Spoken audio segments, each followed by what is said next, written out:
dia. Hoje nós vamos dar a nossa segunda aula, né, ainda dentro da disciplina de toxicologia, que seria a amostras biológicas, né? Então, essa aula ela tem a pretensão de estabelecer, né, a obrigatoriedade de determinadas amostras biológicas. Que amostras biológicas nós vamos colher para ser usada na avaliação da exposição humana a determinado produto químico. A gente vai buscar que amostra nós vamos utilizar para aquele acidente de trabalho químico. E as amostras biológicas mais comumente usadas é sangue, né, ar, principalmente as substâncias voláteis, cabelo e urina, né? Então, são esses 4 tipos de amostras que a gente vai buscar numa intoxicação química, certo?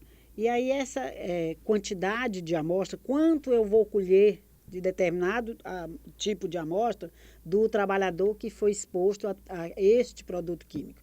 Então, vai depender da quantidade que se precisa para fazer os exames que vão determinar a intoxicação, o tipo de amostra, né, que tipo de produto químico ocorreu e que tipo de amostra é obrigatório eu colher do indivíduo. É sangue, é urina, é ar exalado, né, ou é até mesmo o cabelo. A concentração do agente esperado, então, de acordo com a amostragem, eu preciso saber de quanto que eu vou medir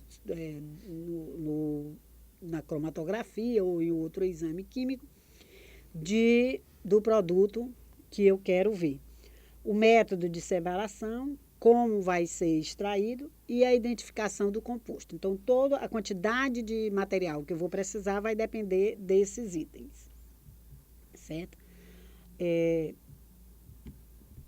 Quando a gente observa os tipos de amostra, né, foi por produto volátil, então vamos obter pelo ar exalado. E aí a gente tem que lembrar, assim, comparar com o bafômetro, né? Então, o bafômetro ele é uma forma de amostragem de intoxicação, de presença do álcool, pelo ar exalado do indivíduo. Então, para aqueles nossos produtos químicos que são voláteis, que são suspensos no ar, o ar exalado é a amostra ideal, o tipo de amostra ideal. Então, são produtos, né, que ao serem dispersos na atmosfera, o indivíduo vai absorver e aí eles são de fácil obtenção. Então, o ar exalado você pode pedir para o indivíduo exalar no aparelho de cromatografia gasosa várias vezes para você ter vários tipos de resultados até você garantir que o indivíduo está intoxicado. E o ar exalado, ele tem uma característica que vai depender do tempo que o indivíduo foi submetido àquele produto químico. Então, quanto mais tempo passar, menor vai ser a quantidade do produto no ar, que o indivíduo exalou, né? E também do peso corporal. Então, indivíduos podem reter, indivíduos mais pesados ou mais gordos, eles podem reter o produto e o resultado vai ter que ser transformado pelo peso dele, pela sua carga corporal. Qual é a vantagem do ar exalado? A grande vantagem do ar exalado é o metabolismo, né? Então, o ar exalado, o produto químico, ao ser inalado, ele sofre pouca transformação do nosso metabolismo, de fase 1 de fase 2. E aí, ele é mais puro do que as outras amostras, né? Então, se tiver presente no ar que o indivíduo exalou o produto químico, a gente tem uma garantia maior, porque esse produto não sofreu, ou sofreu muito pouco, a biotransformação. A análise do ar exalado é feita por cromatografia gasosa, né? Tem pouca interferência do material biológico, quer dizer, das nossas proteínas plasmáticas, do nosso líquido transcelulares, das nossas enzimas, então ele tem pouca ação. Você pode solicitar que o indivíduo, né, expire várias vezes, né, faça várias vezes aquela amostragem, é mais fácil a aceitação do que você tirar um sangue ou pedir que ele faça xixi, né, várias vezes, ele urine várias vezes, então o ar exalado tem essa vantagem. É um método não invasivo e de fácil aceitação por quem vai fazer o teste. Essa é que é a vantagem do ar exalado, mas ele é usado somente para produtos voláteis.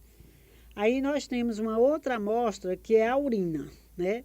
A urina ela vai nos dar o produto químico, mas ela vai nos apresentar mesmo produtos de biotransformação. Então, como ela já passou por toda aquela parte de absorção, de distribuição, de armazenamento, de biotransformação hepática, o que nós vamos obter na urina são produtos são subprodutos do produto químico. E aí é interessante a gente sempre investigar na literatura qual é o subproduto que nós vamos investigar. Então, para determinado produto, existe sua eliminação como subprodutos, né?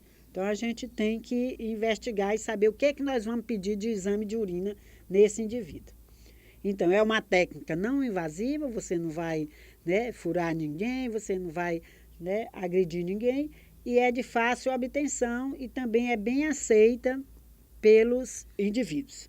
É uma técnica que ela necessita de uma maior quantidade de volume. Então, você estabelece até 24 horas, urina de 24 horas, para você realmente apurar o que tinha de produto químico nesse indivíduo. Então, são grandes volumes de urina, certo?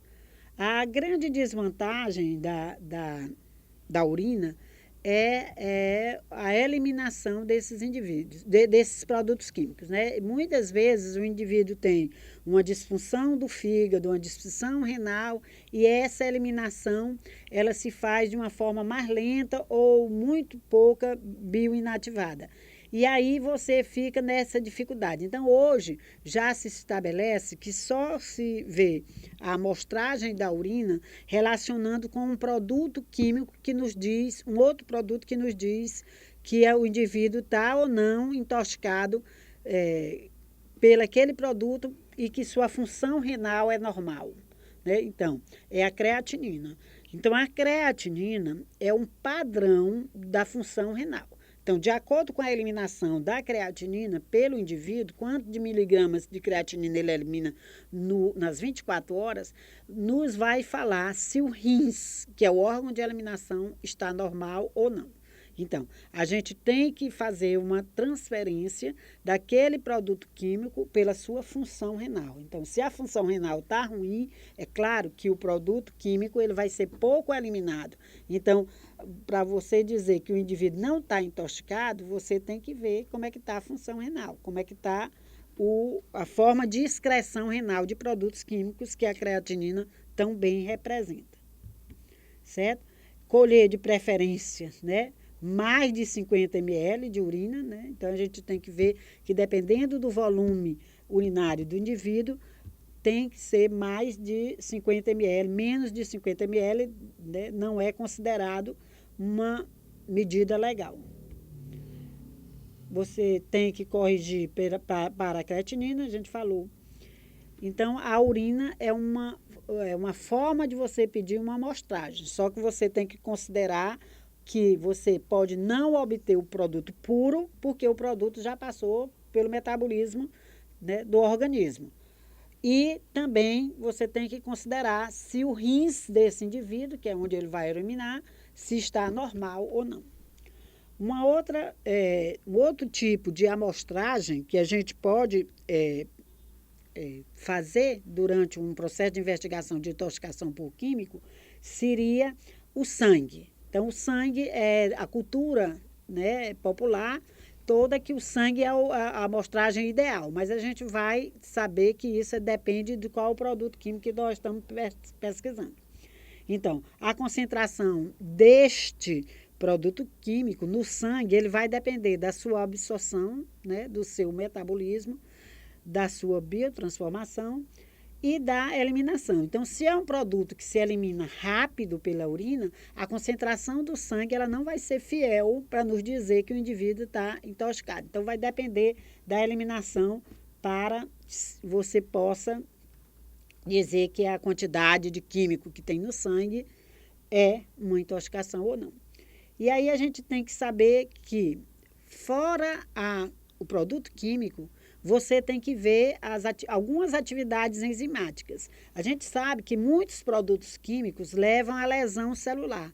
Então, aqueles produtos que intoxicam um órgão, como é o fígado, você vai procurar, além do produto químico, você vai procurar as enzimas de morte celular. Então, você vai ver as transaminases, né? TGO, TGP, gama-GT, para você ver se aquele produto, né, realmente teve uma agressão para um órgão, que é um órgão que tem uma absorção muito grande de produtos químicos. Então, além de você dosar o produto químico, você vai dosar as enzimas de alterações celulares do que o produto químico faz, certo? E aí tem alguns cuidados que a gente tem que fazer com o indivíduo que vai colher sangue. Então, é colher sempre ele sentado. O uso do garrote para você obter o vaso, você tem que ser um período muito pequeno para que não haja uma hemoconcentração. O indivíduo tem que estar descansado pelo menos 30 minutos antes de colher o sangue. Tem que observar o uso de anticoagulantes que podem alterar na amostragem, certo?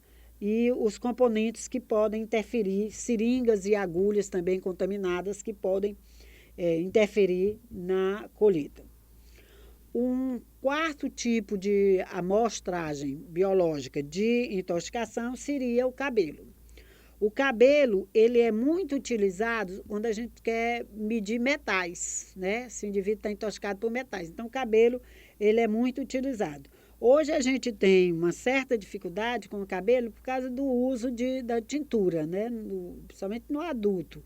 E aí a gente fica muito a desejar o cabelo quando o indivíduo, hoje, tanto o indivíduo do sexo masculino como do sexo feminino, todos fazem tintura no cabelo. Né? Então, esse é de difícil.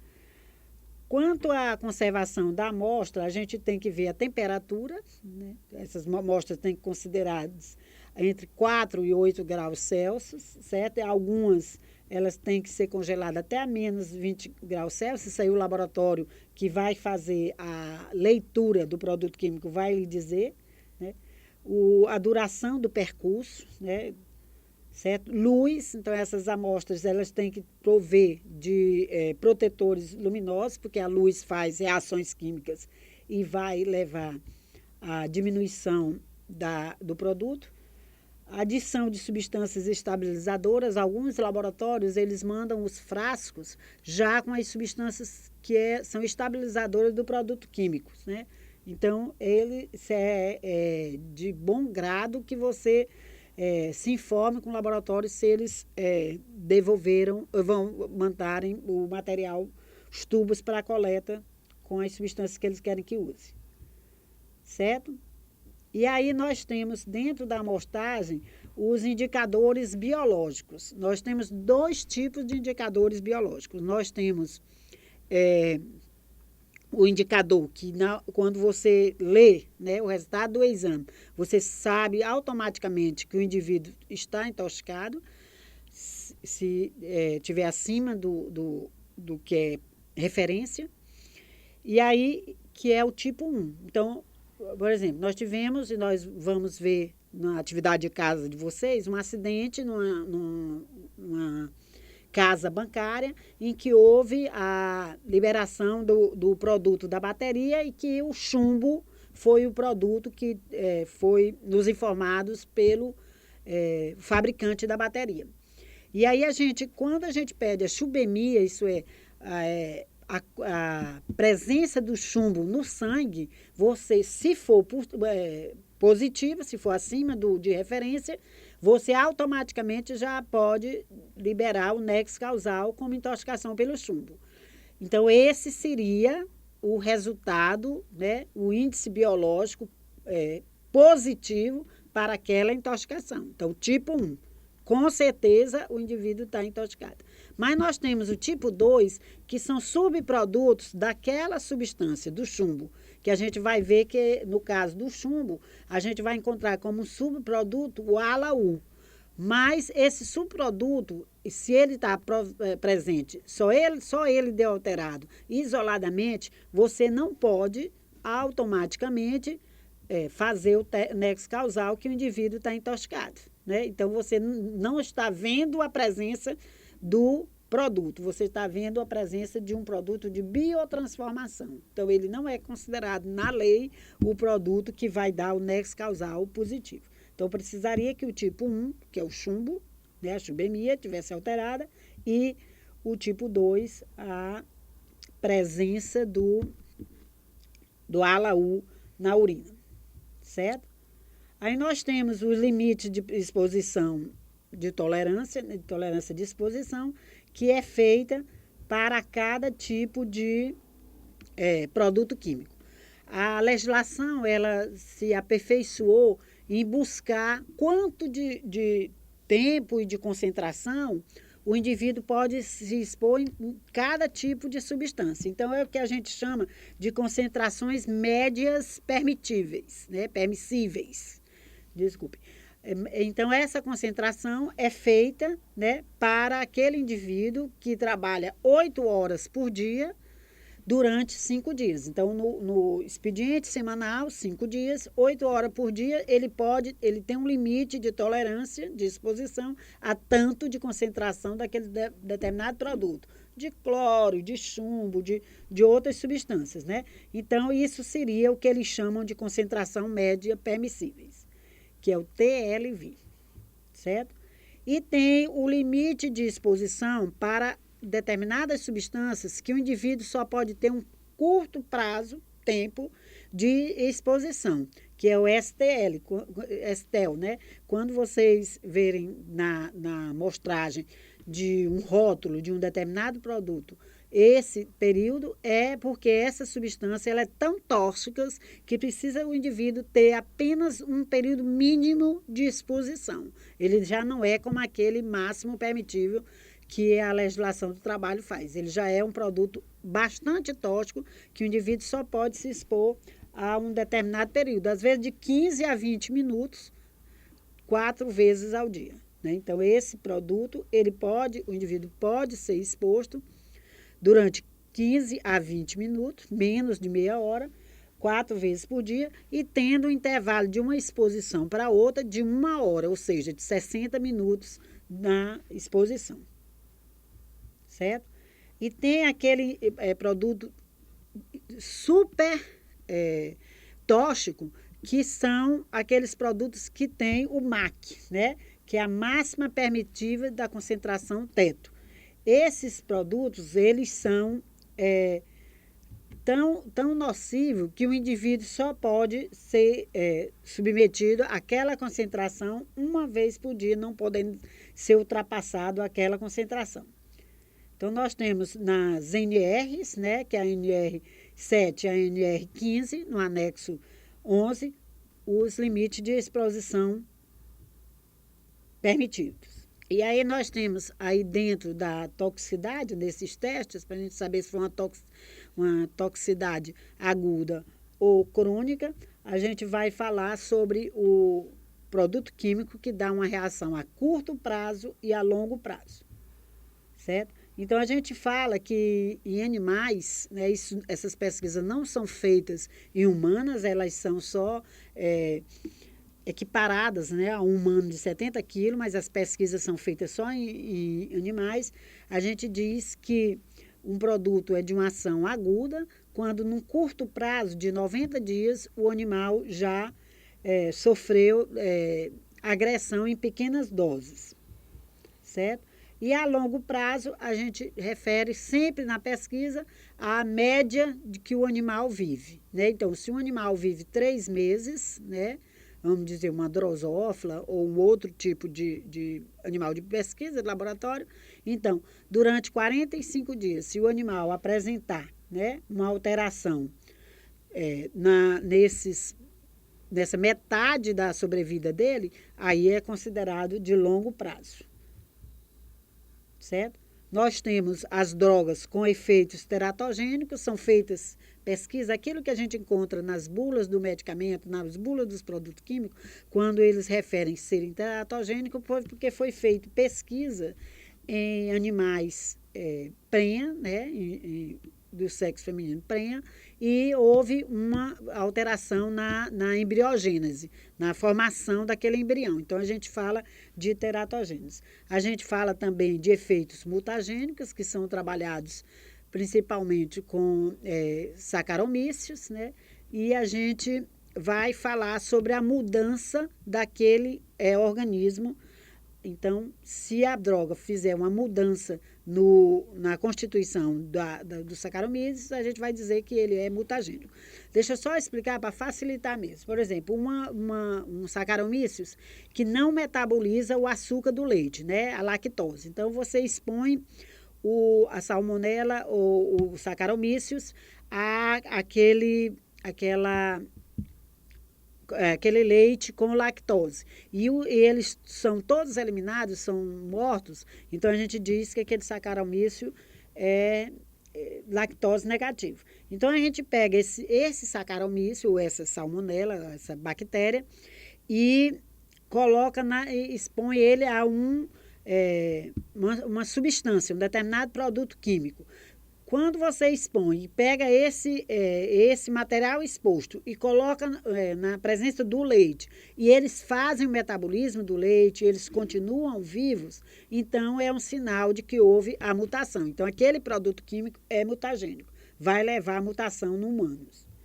Isso no período. Então, quais são os requisitos para a gente desenvolver um programa de que tenha um produto químico na atividade de trabalho? Primeiro, o ambiente de trabalho adequado. Então, você vai tirar toda aquela possibilidade do trabalhador entrar em contato com o produto químico. Caso não se consiga, como ocorre na maioria das vezes, você vai usar equipamento de proteções individuais para esse indivíduo, para que ele não entre em contato, embora ele esteja no ambiente com o produto químico, mas ele está protegido pelo equipamento de proteção individual. Então, você vai fazer uso do EPI caso você não consiga eliminar a passagem do produto químico para dentro do ambiente de trabalho, certo? E aí você vai ver quais são os riscos que esse indivíduo vão ter com aquele produto químico e vai informar, levar o conhecimento tanto ao empresário como à comunidade trabalhadora.